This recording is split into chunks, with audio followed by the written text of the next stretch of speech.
Hi, this is Marianne Hughes of Special Family Transitions, and I'm so excited to have Sue Moraska today, the Program Director of the HCC VAST Academy, and she's going to tell us all about it and the program and what kind of student would be a good fit.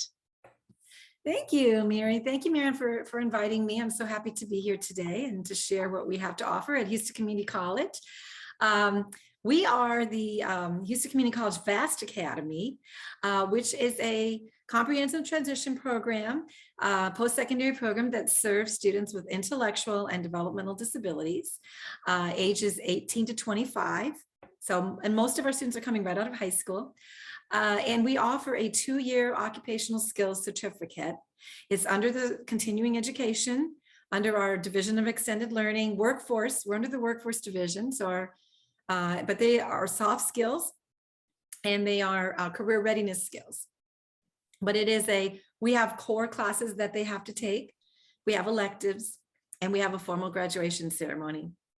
So that's basically what we offer, but we also offer those supports, various supports while they're in our program. So it sounds like a great transition program for students coming out of high school who are trying to figure out their next steps, whether it be a vocational type path or perhaps for future post-secondary education, like going to an associate's degree or for another college degree. Exactly. We have some students that take VAST and graduate and they get a job after, and we assist them with job placement later. But we also have students that want to go on and do more. Maybe they want to go into cosmetology, childcare, business, graphic design. There's so many. Our students have a broad area of interest like any college student. So our program is there. We're like a feeder for those students, and we're building those foundational skills for them, executive functioning skills. And we have computer literacy. We're enhancing their math and reading. We're working a lot on communication skills. We're helping them identify an appropriate career path. And they're part of a learning community. They either come to the Monday, Wednesday, or the Tuesday, Thursday learning community. And so it's only 2 days a week, but they come all day. And when they finish, some of our students are ready, they want to work. So then we work with career services and we assist them with getting employment. We also have virtual career workshops that they can attend if they're needing that, with that support until they get employment. But then we help our students to connect to that area of interest that they have, to those pathways, those career pathways throughout the college. And because HCC has a lot of wonderful cutting edge technology and workforce careers. And so we want to connect our students to go on. We always encourage our students to go on after if that's something they want to do. And we want to make sure we get them that support and that we are there to give them those foundational skills to make that transition. So we are a transition program, transitioning from high school to college and beyond.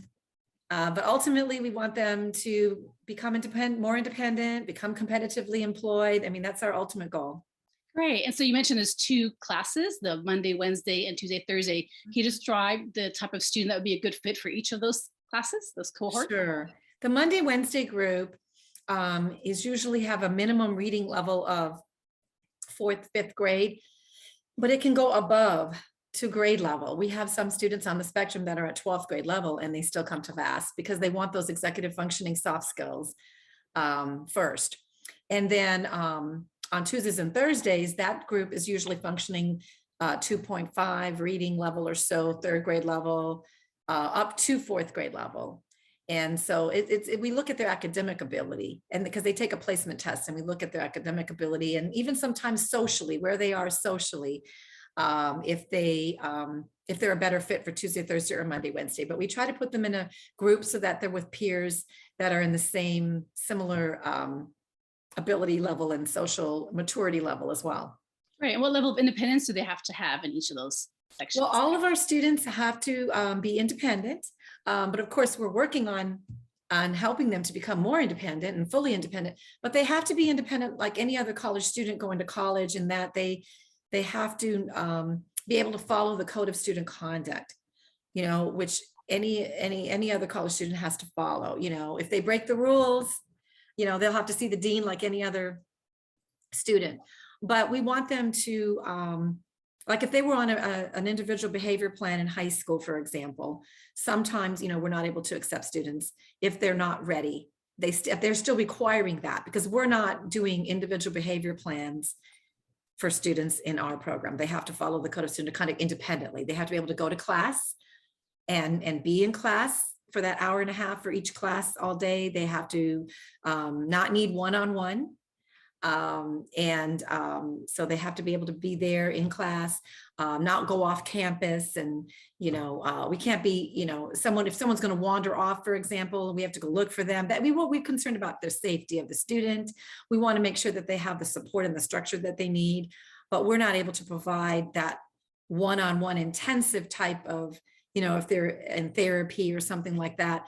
Sometimes students may have been on a behavior plan, but they've worked through it and they've showed success for the last year or two where they haven't had any issues, they haven't had any problems. And so then we can, say, okay, well, we're going to accept you on probationary, see how you do. But, if something happens or they are not able to do that, or we start seeing that they're struggling and they're needing more support, then we will try to get them into another program or another, share other resources. And if a student's not accepted, we do that, we do connect them with other community partner organizations that would be a good fit. Okay, excellent. So Sally, you accept a broad range of students as long as they're independent to do their work and navigate. And during lunchtime, to be independent, they're going to have support while we're there and assistance, but they're going to have more support and assistance than they would probably if they were just taking a regular college class, because we're part of that learning community and we're there. But we don't have we're not able to provide that one-on-one intensive. We need them to be independent, where they can go to class, be to class on time and go from one class to the other, not be disruptive in class, that kind of thing. Great. So it sounds like a great program to get great academic as well as social and executive functioning type skills. Yes, because we do work on academic a little bit. It's not an academic program. We are, but when you look at the environment, because we're not taking them to job sites, for example, and doing job coaching, and they are in a classroom, so they're in an academic environment, but what they're learning is a lot of workforce soft skills. Can you describe some of the classes they would be taking? Right. Yes, sure. Some of the classes are like communications for the workplace, enhanced communication skills, business communications, business writing, career exploration, because that's one that's really critical. We want to help them explore the careers of their interests and their strengths and skills, so we can help get them on the right path. We have computer literacy courses. We teach them Word and Excel, and they have more than one. Usually most of our classes utilize computers. We're even using eBooks now. Because of going online, we found that there is Cengage has a wonderful platform where they can access all of their eBooks for one price subscription, and our faculty are using a lot of those. And I really like those, the materials we use through them, because they are able to, for students that have difficulty reading, they will talk back. It will read out loud to them. That's one of the many features.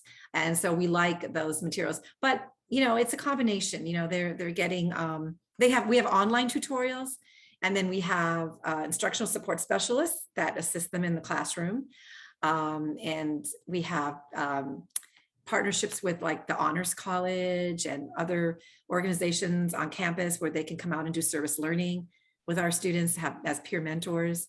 And so there's a lot of different supports. And if they need some counseling, we do have our own LPC counselor in BAST. We also utilize our ADA counselors if needed. So they have that support. We have transition specialists, which also assist our students with transition. So they're in this learning community with their peers, but they have us there as that support. And we're here for them when they transition after VAST as well. So when they're taking those college credit classes, they can still come back and say, oh, I'm having trouble with this, or can you help me with that? And so they have the ADA, but they have us as well. So once you graduate VAST, you're still part of our VAST, stay in touch, and we're still here to help you. And yeah, Great. Can they also take classes college level while they're doing the BASS program? Yes. As a matter of fact, we don't have a whole lot of students that do that, but occasionally we do have students, especially if they're on the spectrum and they're on grade level.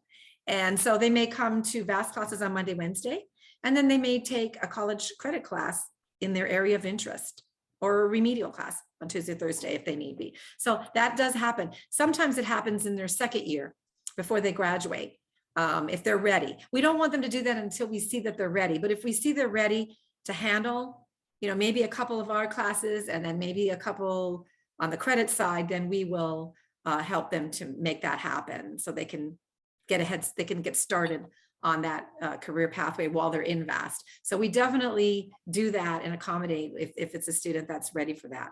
Right. And what does the application process look like and the timing of that? Okay, so we have a formal admissions process. They have to apply just like any college student to HCC admissions. They get a student ID number, but we also have our own application packet that we have them fill out. We have it on our website, but we also, send it to the parents and the student to fill out. We require some documentation and from high school and their transcript, and they have a couple letters of recommendation from teachers or counselor in school. They have to have graduated from high school. And then we have a placement test, the test of adult basic ed, the TABE, unless they've taken TSI, we look at that as well. But, sometimes students don't test well on those things. So we look at the minimum requirements, on their testing, but we also look at them from high school, if it's recent. And then we have that intake interview where we actually meet with the student and to determine, we have all of that to look at to before we accept them to be in the program. Okay, excellent. And what is the timing of the application? So if they just start in the fall, or can you start anytime?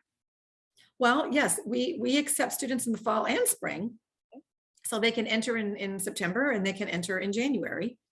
And we accept students. We haven't got to the point where we say, well, we're only going to take applications up until May, whatever. I mean, I would say for fall, we usually stop taking by the end of July, because by the first week of August, we usually have everybody in place of what they're going to be taking. We set up orientation. If we still have some availability and there's somebody that really wants to get in, we can try to look at that. But because we have an intake process that takes a while, we usually do most of the intakes in May and June and July for fall. And then for fall, we will do intakes usually like in November, December, sometimes October. We're pretty flexible. We, in January, I mean, when people express interest throughout the year, we get back with them, we meet with them. But I would say the majority of our intakes for spring are usually before the holidays, before Christmas holiday. And then in January, they're already set up to go to spring. And then we start getting people inquiring during spring, and they can start the process. They can fill out their application, get everything done. But usually we do the intake interviews usually in May, June, and some wait till they're out of high school and they contact us during the summer. You don't have to be right out of high school. You can have maybe worked for a while or gone to school, maybe exactly, and then come back for they don't have to be right out of high school. And sometimes, they need to get letters of recommendations from their teachers, and the schools are closed during the summer. So sometimes we'll do everything except for those letters of recommendation. And if they have to get those in early August, we allow that, but we'll do everything else. Yeah. And which campuses do you have the program? We have them at 3 locations. We have the central campus here at the Central College in Midtown, in the J.B. Whiteley building. It's on Alabama. It's a building right behind this building right here. And this building is on Holman. And so we're on 1301 Alabama, and that's where VASS first started. And we've been doing this for 31 years. So this is kind of where VASS got its start. Then we expanded to our Northwest Spring Branch campus, which is right there on the Beltway and I-10. And then we have another one at the Southwest Stafford campus. So we have 3, and now we have a new online cohort. So if students want to take it from the comfort of their home, or maybe they don't live close to one of these locations, they may even live in Dallas or another city in Texas. We've even had students take it in other states. But we started the online cohort because when we went online during COVID, we realized that our students could be successful learning online. Not for everybody, but for those that prefer that and are successful, we decided to keep an online cohort, and now it's growing a little bit. We're getting more. That's something we're probably going to be expanding on in the next couple of years, because we're seeing more interest now in those that really want to do the online. And we have online tutorials for that too. I think if they're going to do online, though, they do have to be a little bit more independent when it comes to work, working on from home, because online is not for everybody. But our online is a scheduled. They come to class, so it's a live. It's not online, like they go at their own pace and do their own, they are going to meet in a learning community. It's just going to be all online. Okay, great, wonderful. And what is the cost involved, and is there funding from different? Okay, so yes, our cost for many years was $230. Gosh, I think we had $230 a class for like maybe 15 years. And a couple of years ago, we did raise it for the first time to $259. It's still very affordable. So $259 per class. If we do the Cengage Unlimited, which we've been doing for the books, they get all of they do one price and they get access to all their books is $199. So that's very affordable. We also we now have financial aid. We are now a comprehensive transition program, CTP approved. So our students can apply for FAFSA, for federal financial aid, and they can get a Pell Grant for our VAST classes. So this just happened this year. And I think we have about 10 or 11 students now that got financial aid for fall and spring. But we are encouraging now, and we're having some sessions, to assist them with financial aid, the parents with the application process. So we are anticipating that more students, of course, will have financial aid for the fall. But we also connect our students with the Texas Workforce Commission, Voc Rehab. It used to be called DARS. They have most of our students were getting funding through DARS, through TWC. And now that financial aid is available, I think many of them will get financial aid, and then TWC will be an additional support for them. We also have scholarships. Assistance League of Houston gives us scholarships every year. We just had, I think it was 9 students that just got awarded scholarships for this coming fall, for this coming year.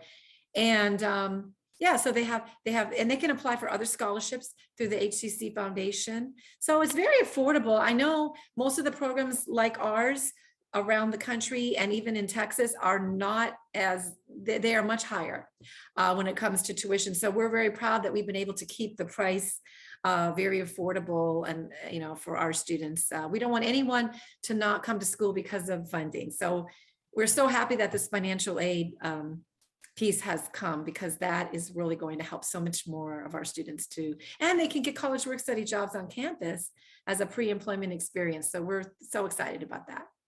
That's very exciting. And so I know you just had a graduation. So what are your graduates going to be doing? Some examples of what they do. Oh, wow. So we just had 37 students graduate. Some finished in December and some finished in May, but we had a ceremony a couple of weeks ago right here in this building. It was wonderful. You can see it on our website.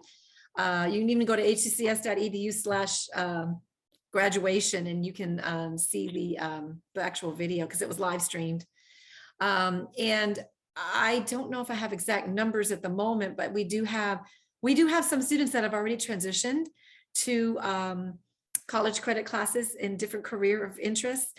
And we've also, I know 2 right now, that one just got accepted to University of St. Thomas for fall. And I know another one that is attending this.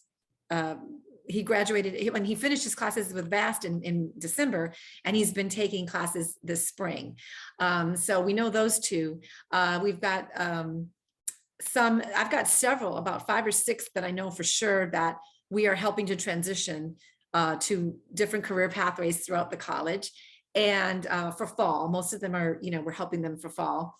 And then we also have virtual employment workshops that we're going to be doing throughout the summer. So some of our graduates are going to be doing that, because if they want to go to work right away, we want to make sure they're ready. So we're connecting them with career services. And then we have an employment director as well that works with our students for job placement. So we're helping those that want job placement right away. We're helping those with virtual career services. And then we're helping those transition to other programs throughout the college. We also have some summer STEM camps that some students, if they're between 14 and 22, and they have a disability, they can attend our summer STEM camp through TWC. It's funded through Texas Workforce Commission, and they can take virtual reality, Apple coding, Amazon cloud computing. And we have those camps going on in June and July. So some of our graduates have even decided to do that. Yeah, so it's a range of students, but we're working, when they graduate, it's not just, okay, we're leaving, goodbye. We're always we're a learning community, and we're like family. And so we stay in touch, and we help them going on to that next step, whatever that is for our students. Wonderful. And so if they want to find out more information, what is the website again they should go to? And they can just do hccs.edu/VAST, V-A-S-T. And it will automatically take you there. You don't even have to type in the www. If you just do hccs.edu/VAST, and you can go there. Call me 713-718-5034. Or 713-718-6833. My email.